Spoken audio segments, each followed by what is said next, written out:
मान्यवरांच्या हस्ते त्यांना शाळेमध्ये जाण्यासाठी प्रेरणा देण्यासाठी हा सोहळा या ठिकाणी संपन्न होतो। ही सर्व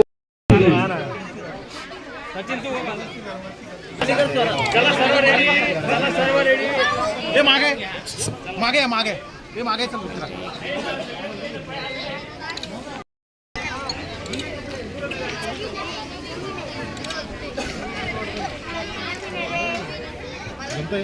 यस सर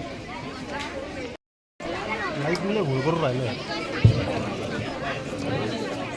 या सर्व विद्यार्थ्यांचा आपण आपल्या उपस्थितीमध्ये प्रवेशोत्सव सोहळा पार पडला, काय सांगा? आज जे आहे अख्ख्या राज्यामध्ये शाळेचा पहिला दिवस आणि म्हणून प्रवेश उत्सव म्हणून हा साजरा करण्याच्या संदर्भामधली भूमिका जी आहे राज्य शासनाने घेतली।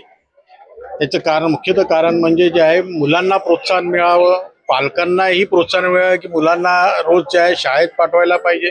त्याचबरोबर शिक्षकांनाही जे आहे प्रोत्साहन मिळालं पाहिजे की आपल्याला ही भावी पिढी घडवायची आहे। ती भावी पिढी घडवण्यासाठी हे शिकवणं हे फार महत्त्वाचं आहे आणि शिक्षण देणं फार महत्त्वाचं आहे। आणि ते जे आहे मुख्यतः काम जे आहे हे शिकवणारे जे आहे जे शिक्षक आहे त्यांच्या हातात आहे। आणि म्हणून ह्या संदर्भामधली जी भूमिका शासनाने घेतली आणि प्रत्येक जिल्हा परिषदेच्या शाळेच्या आज पहिला दिवस जिथे जिथे आहे तिथे त्या ठिकाणी जे आहे प्रवेश उत्सव जे आहे थाटामाटामध्ये जो आहे साजरा करण्याचं ठरवलं।